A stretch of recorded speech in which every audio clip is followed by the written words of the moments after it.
Welcome back to episode 2 of SOXCETERA. I'm Shannon, coming at you from Vancouver, and I'm so super excited. Thank you if you're returning, and thanks if you're new. Welcome. I just have some show notes over here. Can I look at them without being obvious? No. So we're at 21 subscribers. Yes! Which is super exciting. I mean, yeah, it is. It just is. I don't have to give a reason for that. So I just wanted to say a special thanks to people who watched last week, especially my friends who have zero interest in knitting and who watched anyways. That would be Shar and Jessica and Kim. And then to my friends who are interested in knitting and supported me, Robin and Sarah.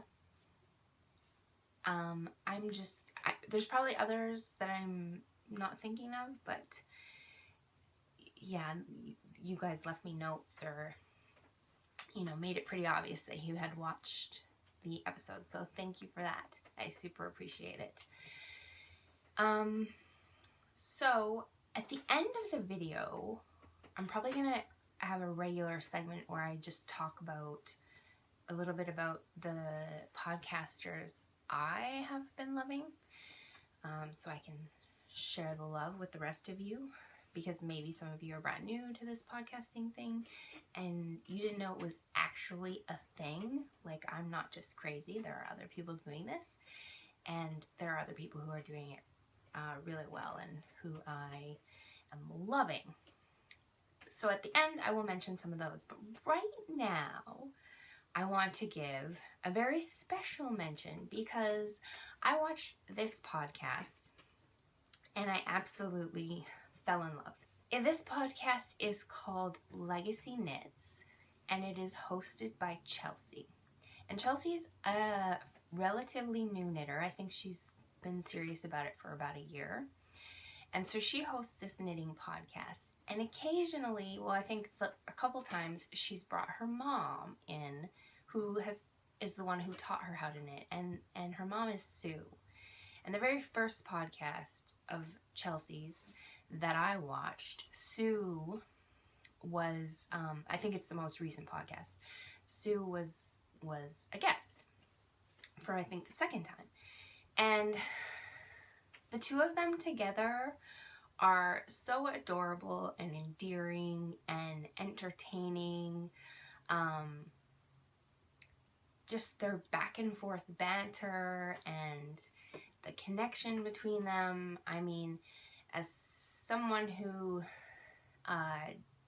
doesn't have a relationship with her own mom, it was just really sweet to see. And I don't think I felt jealous, but I felt, I don't know, I kind of just felt part of it. Even though that's ridiculous because I'm not part of it. But, yet, because I have fantasies of, them watching my podcast someday and falling in love with me. And then I happen to be in the Connecticut area, and then we have a big old slumber party and we knit our little fingers off all night long, and I bring the best Canadian chocolate bars and some of our really fun chip flavors that they don't know about, and then they come to Vancouver and they stay with me and we just become best friends. I mean, this has all happened already in the imagination of my heart. And I mean, stranger things have happened, you guys. Anyways, give Chelsea's podcast LegacyKnitz, and I'll share links either on the screen or in the show notes under the video.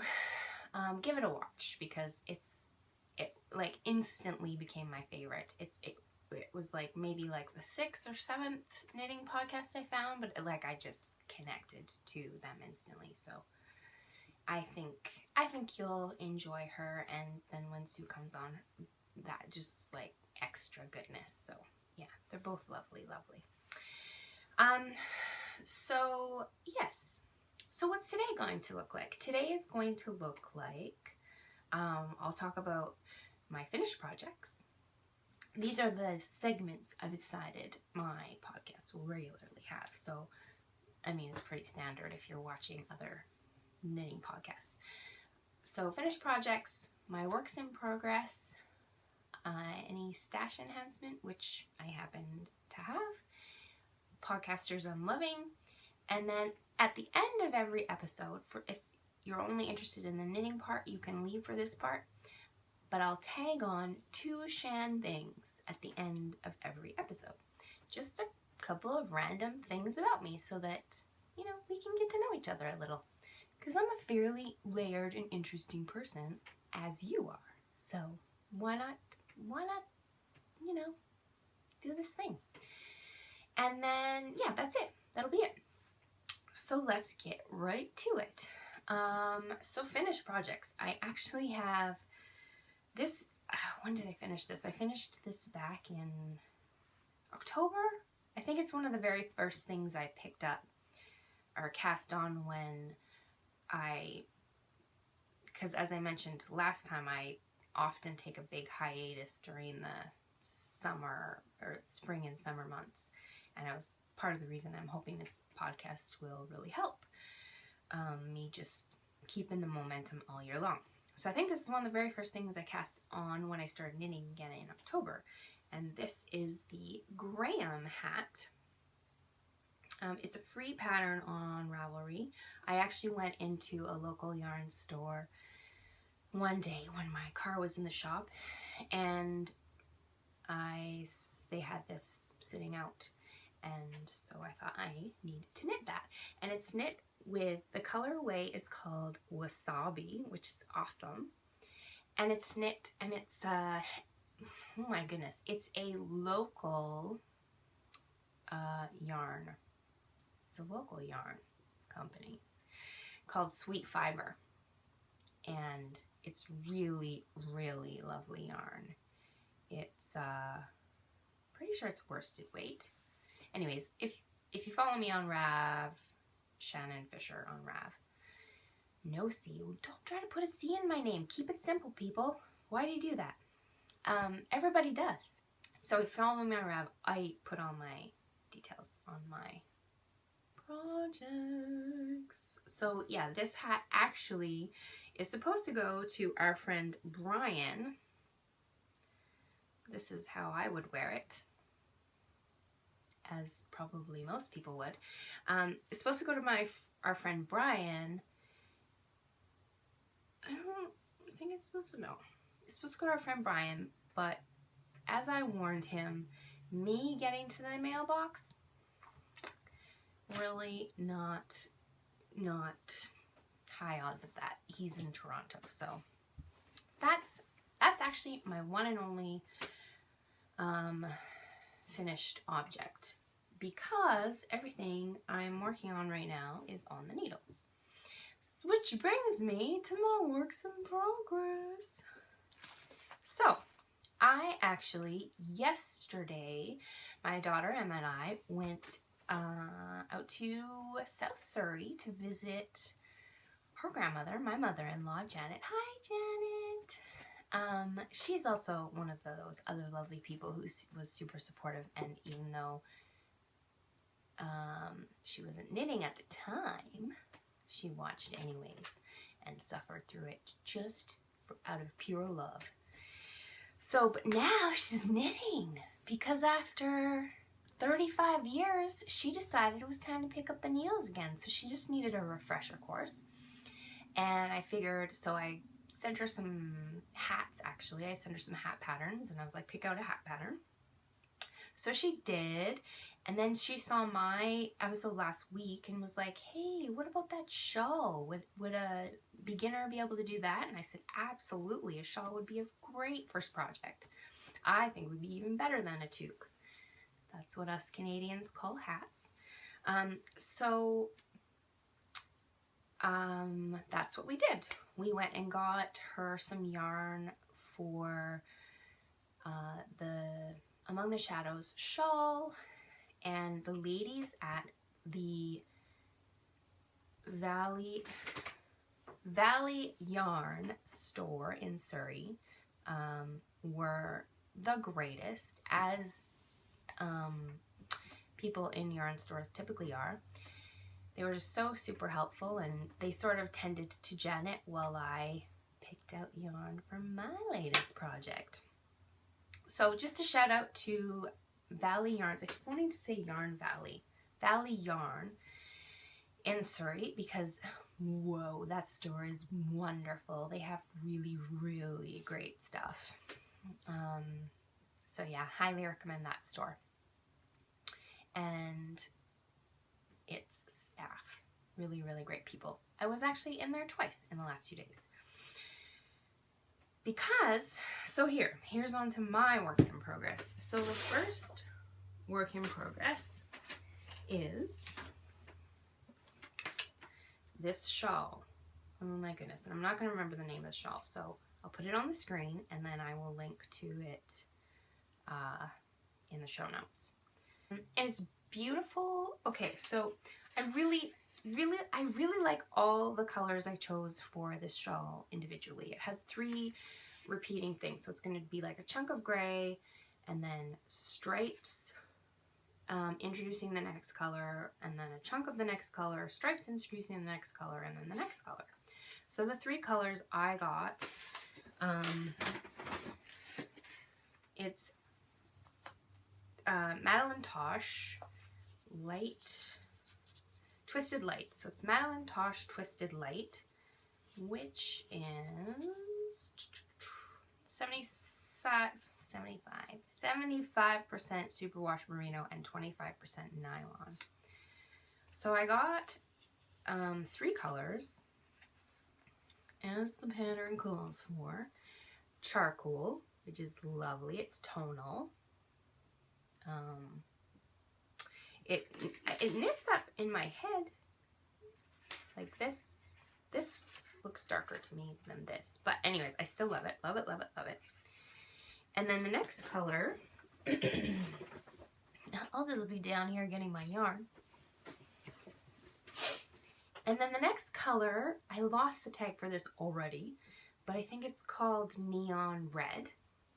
In my head, it was an orange, but it is definitely neon. So also tonal changes. And then the other color I got, so like I said, they're all Madeline, all that Madeline Tosh Twisted Light. This one is called Scarlet. So I love them all individually.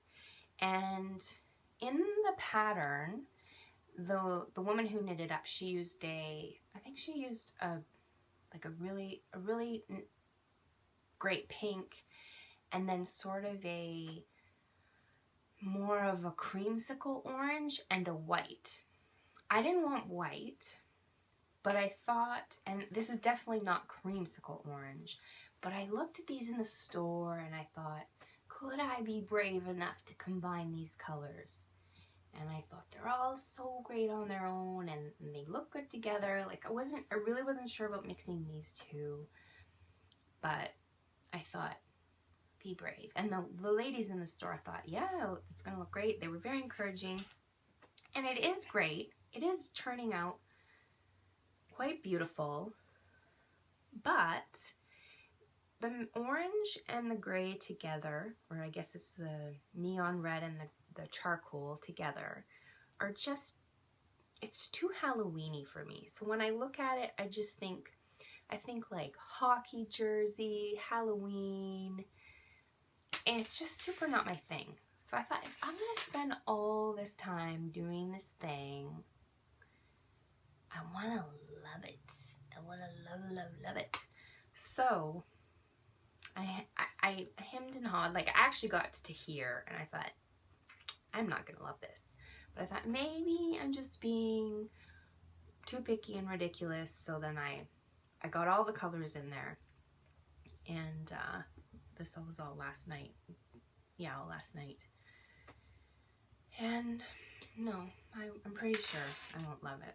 So I went back this morning on our way home from the in-laws, and I went to find a color to replace the orange. So I'm gonna keep the charcoal and the scarlet, and I'm going to replace it with this also local indie yarn dyer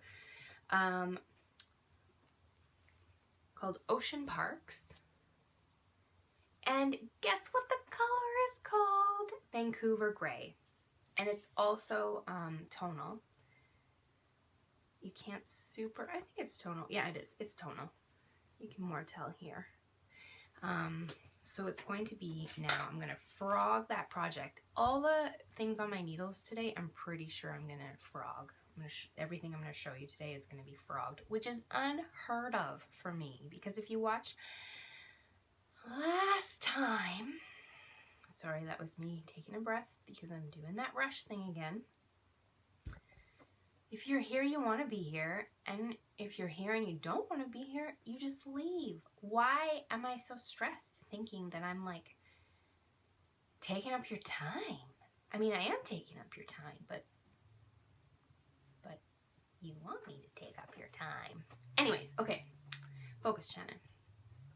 So it's going to be these 3 colors now. And I'm super duper excited about restarting it. So I'd say, I don't know, this was like, what was this? I don't even know. I want to say 2 hours, but I'm pretty sure I was knitting for a lot longer than 2 hours last night. So sadly, this is probably like 4 or 5 hours of work. Wah, wah. That's okay. That's okay. Live and learn. So yeah, I am going to find this woman, hopefully on Instagram or whatever. Oh, but there was a woman in the store who had just knit with this, who was buying some stuff. And she's like, I just knit with that and it's amazing. So I'm super, super excited to get this on the needles. And the woman in the store told me, so apparently the woman who dyes the yarn, the Ocean Parks yarn woman, came in the store one day looking for yarn, and she was wearing this beautiful sweater, and the store owner was like, oh, that yarn, it's beautiful. And she's like, I make it. And they're like, bring us all of it. So that's how that happened, which is such a great story. And apparently she works in a children's hospital in the lab by day and dyes yarn by night. Amazing. You people who do these things are amazing. So yeah, yay. A local yarn company and a colorway called Vancouver Gray. Does it get any better than that? I don't think so. So the next work in progress is these socks that I've been working on, and they're almost done. I think I'm at the cuff, but I think these are going to be frogged because I actually ended up increasing for the leg because I wanted them to be slouchy house socks, just like comfy, loose fitting, slouchy house socks.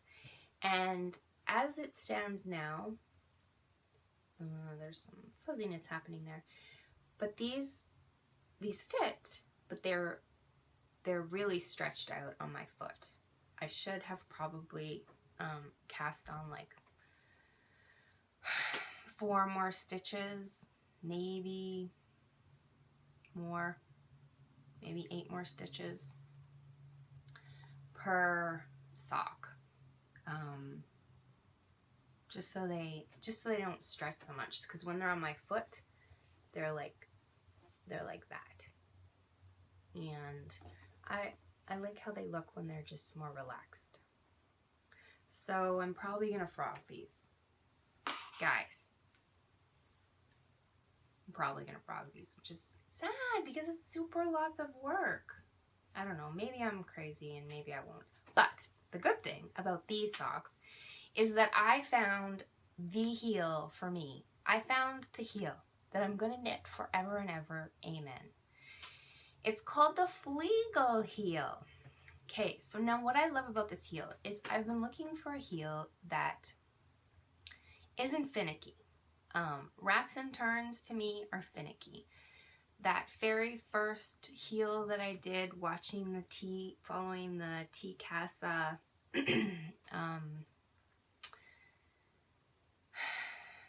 the Casa tutorials on Instagram, on YouTube. Great, loved it, felt saved by it because I was not sure how I was going to finish my first sock because the pattern I was following made no sense to me. So I used that video series of 5 to finish my first 2 pairs of socks, which were knit a year apart. So I'm forever indebted to Casa tutorials, but just, you know, slipping those stitches right off the needles on stitch markers, too finicky for me, for my style of knitting. So then the next pair of socks I did with a heel flap and gusset, and I did also the slip stitch heel, which I loved because if you're going to go to all the trouble to knit a pair of socks, you want to have the peace of mind that they're durable, and that slip stitch heel adds durability to your sock. So I really loved that. But again, I think I used German short rows for that sock. I can't remember. Or no, I just did a plain. Anyways, whatever I did, I wasn't crazy about it. I was crazy about how the heel turned out. I love that slip stitch pattern. I'm going to try the Eye of Partridge pattern on my next socks. But I wasn't crazy about the rest of it being so finicky. Oh, I think I followed another video tutorial, and hers, I'll share that below as well.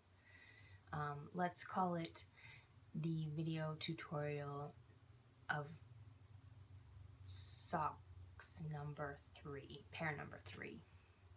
So it'll say something about pair number 3 when I link or make a note of it. Yeah, and it turned out great, but I had to pick up a whole bunch of stitches, which wasn't actually that hard, but again, just finicky. I just didn't like it. And then my latest pair of socks, the ones that I showed you last week, well, I showed you one of them, but I knit them completely differently. And they had heels. I think that's when I did the German short rows. And then I tried to combine something else. I was trying to figure out my own heel style so that I could do it simple, but also have the slip stitch heel, because I wanted that, because like the Fish Lips Kiss heel, everyone loves it, but I don't think you can do a slip stitch heel on that one, and I want to be able to do a slip stitch or an Eye of Partridge heel, because again, I'm concerned about durability, and if I'm going to spend all of that time knitting socks, I want to know that they're going to last, because as you can imagine, someone like myself is not super into the idea of darning. Now I will. I've never darned, but for the socks that I make, I will learn how to darn when they start getting holes in them. But let's keep that far in the future. As far in the future as we can, okay? And I feel like that slip stitch heel is gonna help keep that far in the future. So anyways, then I got to this pair, and this is some pattern that I just randomly found online because I did a search through Ravelry. Like I put in sock pattern, checked the box for free, checked the box for size 7 needles, because that's what I had. That's what I wanted to do these with. And this pattern came up, and again, I can share that below. And it uses the Fleagle heel. And now I did not do the slip stitch because these are just going to be house socks, but it's wonderful. It's this cute little heel. This side seems to be more bright. It just turns out great, and I could easily do the slip stitch heel pattern if I wanted to. So it's not finicky at all. There's nothing coming off my needle. There's no wraps and turns. There's just back and forth and decreasing. That's it. It's so easy and wonderful, and I'm in love with it. Fleagle heel and me are now besties. It's seriously the one. It's the one. It's the one for me. Fish lips heel was going to be the next heel I tried. But I'm so in love, I don't even think I want to bother. But maybe I will someday. We'll see. Because it would be nice to have that skill, or that, you know, when people talk about the fish lips heel, to be like, oh yes, well, my fleagle heel is superior. To actually know that that's true. So anyways, yay. But yeah, I will keep you posted about the froggy business of these. I'm not sure. But I do like them. I like how they turned out. They're fun. If I keep them, all I have to do are the cuffs. So then the next thing on my needles is, this morning while I was pouting over not being able to knit any more of my shawl of an unknown name, because I knew that I didn't want to carry on with the color combination, I had brought some of my scrappy sock yarn to my mother-in-law's, to Janet's. So I just thought, I'm going to cast on my first square for my Cozy Memories blanket. And it turned out great. Why are you going to frog this too, you ask? Well, because the pattern I found online, or someone shared with me, I'm not sure, called to cast on 32 stitches. Now on a size 2 needle, that is teeny tiny. Look at how teeny tiny that is. I cast on with my very first sock yarn project, the Turtle Pearl yarn. So I was excited about that. I was even excited that it picked up the red and the purple first. But I mean, this isn't done. It's near done. It's just got that little bite out of the corner to go. Oh, this is the wrong side. I'm showing you the wrong side. This is the front. Look at that cute little stitch marker. I'm shaky. I got that at the same time I got the Turtle Pearl yarn with my friend Audra. So yeah, I think I posted a picture on Instagram just saying, I don't like how tiny this is, or this is too tiny, or whatever I said. And someone said to check out Junkyarn's pattern, who is a podcaster that I don't mention at the end, but I've also really been loving her stuff. I can talk more about her next week because, actually, yeah, her name's Kemper. Junkyarn, or Junkyarns? Junkyarn, I think, is just her podcast. And she's super fun to watch. She's chill, and she's got a great personality. And I think I've only watched 2 of her podcasts, but anyways, I really like her. So yeah, I think I will frog this and see if I can find Junkyarn's pattern, because I think she casts on, what did the person say, 46 instead of 32, which, yeah, I can see that being a better size, definitely. Because I mean, the squares are supposed to be small, but I feel like this is, you know, the smaller, the more work you're adding for yourself, because then you have to make that many more squares, make it bigger, and making an individual square, I mean, you've got the casting on and the binding off and the connecting, so it all adds time every time you have to do those things. So I think, yeah, I think I will up the size for sure.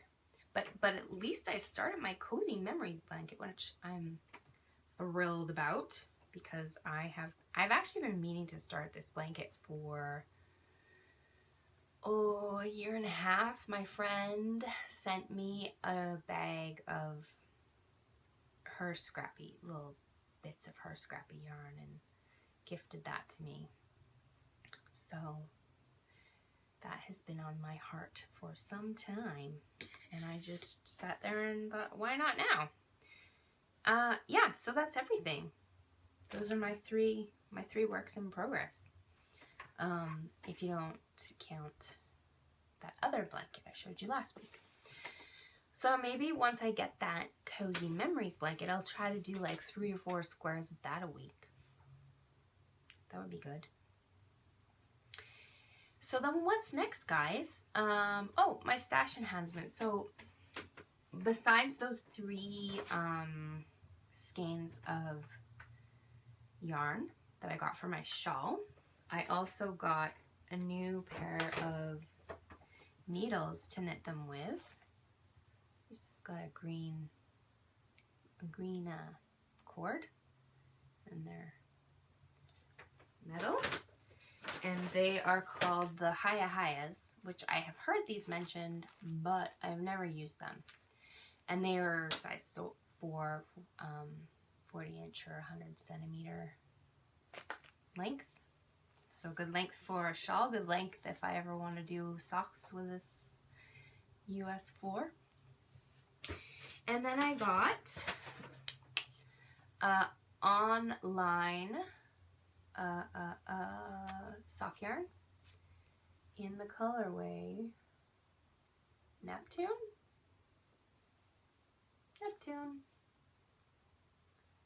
So those will turn out fun. And this is another, I think this is another, no, this is a UK, but they had it in Valley Yarn. Hedgehog fibers, twist sock, hand-dyed yarns, colorway Naive. Oh, and BFL Blueface Leicester? Anyway, I've heard a lot about BFL. Good stuff. It's 80% BFL and 10% nylon, so it's fun colorway. It's like got pinks and oranges and like a little bit of brown. She had a bunch of really great colors, and yeah, I'm excited about knitting probably a pair of socks with that. And then I just got a little 350 teeny tiny 25 grams ball of Regia white, just to maybe do accents on socks. Did a couple other colors, but none, like it was baby blue and nothing I was in love with. So yeah, that's it. Those are the things I got at Valley Yarn. There's their bag.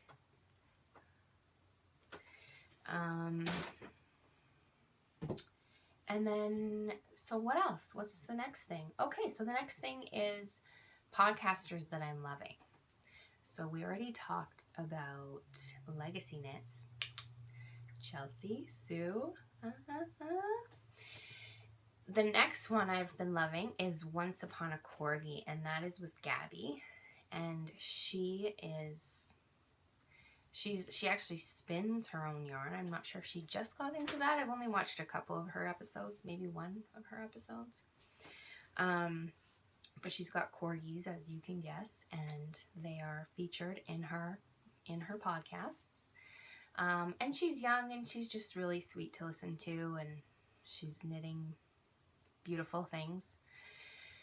And then she did a shout out to her brother, actually, Freakish Lemon, Adrian, and his podcast. First of all, the background is amazing because it's like, I don't know if it's office or his room, but it's like bookshelves full of like fun, sci-fi, nerdy awesomeness.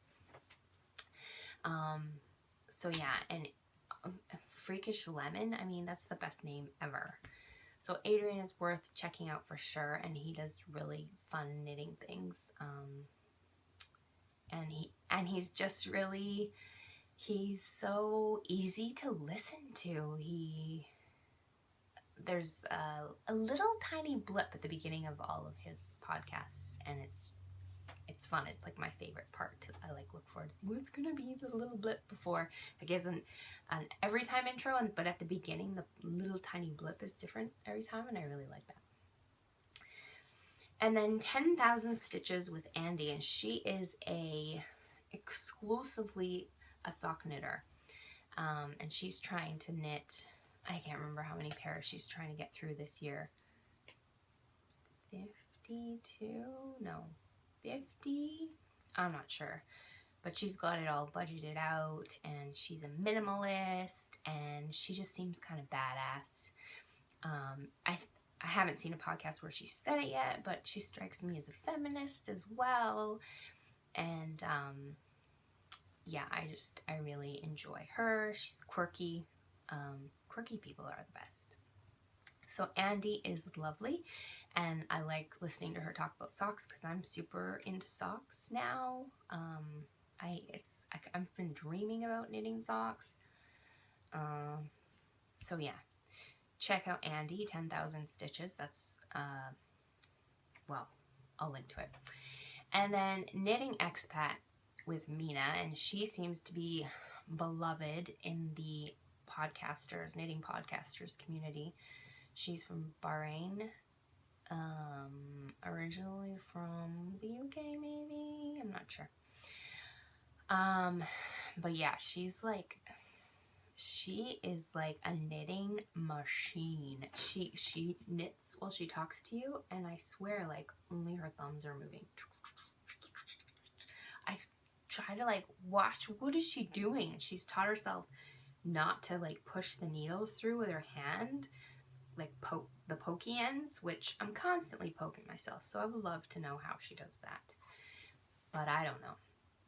Oh, reminds me, I have a question about okay, I'll just ask it right now.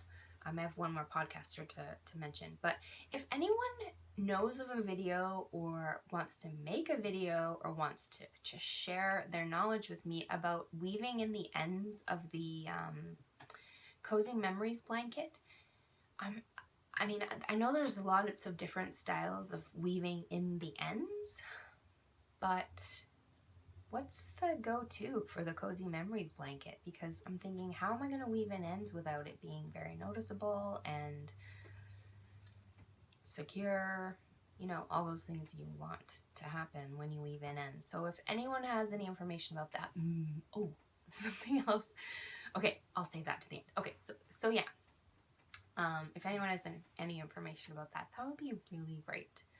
Okay, so the last podcaster I'm going to mention today, there's like a whole bunch that I've checked out, but I thought it would be kind of crazy to tell you about all of them right now. So I'll try to keep it to like 3 or 4 a week. This is a lot right now, but I'm brand new, guys. The next one is Sticks. I always want to say Sticks and Twine, but he calls it Sticks plus Twine with Eric. And he is a fellow Canadian podcaster.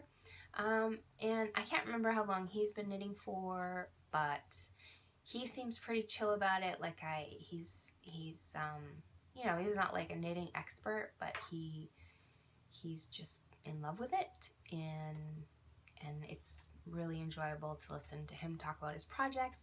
And he's always drinking tea, and he talks about his tea, which reminds me, I would like a drink. We just got a soda stream before Christmas, and so I'm super into soda water. I like to put bitters in my soda water. It's kind of delicious. So yeah, Eric's is great. What else can I tell you about Eric?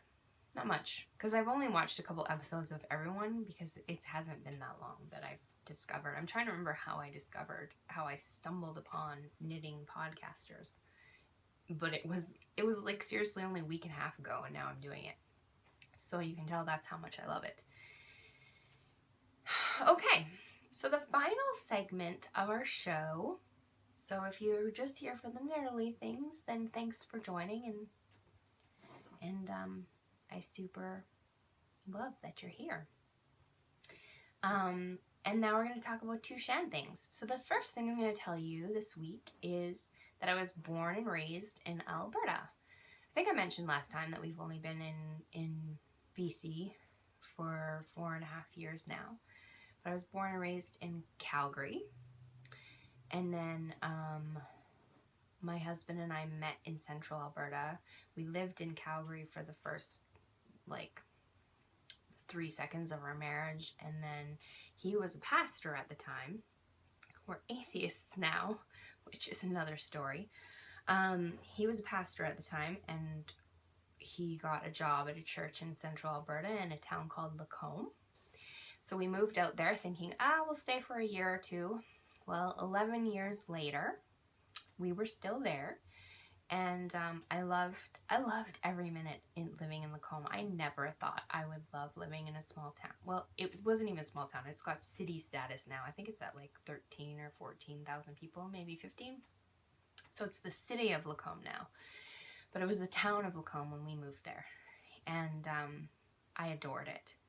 So those were really a good 11 years of our lives. Emma was born there.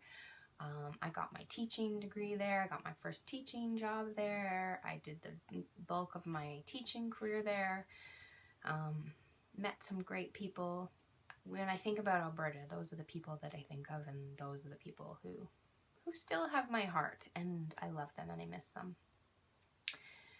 So yeah, but then a bunch of stuff happened, and we were just kind of ready for a change. So that's when we made the switch to Vancouver, and my daughter Emma was very sad and upset with us, and I don't think she spoke to us I think she just started speaking to us actually again. So, but I think she feels like this Vancouver's home now. We were just back in Alberta, and her and we went for a trip, and it was pretty nostalgic. So I took her we were in Calgary for one night, and I took her to my childhood home, and yeah, it was pretty special. So, Alberta has my heart. I love Alberta. And then the last Shan thing is that I have been writing I have been writing online since 1998. In my bio, it says, in my professional bio, it says, Shannon has been writing online since 1998. It says something like, writing online since 1998, when you could make yourself a grilled cheese while your page loaded. So yeah, what happened? It all is about stumbling on things for me. So I was scrapbooking at the time, and I looked up something about journaling with scrapbooking. And all of a sudden, I came across all of these, because they're blogs now, but back then, we called them online journals. And I stumbled upon a few online journals. And I was like, what? People are sharing their journals online? I need to be part of this. So I think I started my own immediately. So yeah, that was back in the day, man. I have friends with like back in the day stories, but for me, that's back in the day. So I think I was on a server called Zoom, and I had to, what is it called? The FTP thing where you upload it. And anyways, I did some of my own graphics, and I did some HTML coding, and then what happened? I think I was on Diaryland, and then I moved from Diaryland to LiveJournal. And then after LiveJournal, I took a break for a while, and then we moved here, and I met all these bloggers, and I was like, why am I not blogging? So that's when Steve got me my own domain and designed the site for me, and that's how truthfully.ca was born. So I've been 1998, that was a long time ago. So that's the second Shan thing. So yeah, I actually created I created a SOXCETERA Ravelry group. If you would like to check that out, there's 3 whole subscribers, and I'm one of them, last I checked. So thanks to the 2 people who subscribed to that. You are amazing, and I adore you. And then, but yeah, it's a little lonely there. I've created a thread, an intro and welcome thread, if you wanted to come and say hello and tell me how you found me or whatever's on your heart. That would be great. So that's episode 2 of SOXCETERA, and thanks for coming. You giving me your time like this is really cool. It's cool to be part of this community. It's cool to be able to just share my stuff with you and to talk to other people about this thing that we do that is so fun and engrossing and I don't know, weird, I guess, for other people who don't do it. Oh, and a special mention to let's call him Henry. Henry, the hot water heater, who didn't have any clothes on last time, but Steve went and got him a dress. So now Henry wears a dress. He's all birdied up now. So yeah, me, Henry, join us weekly, Sundays, SOXCETERA. Big love and squishy hugs.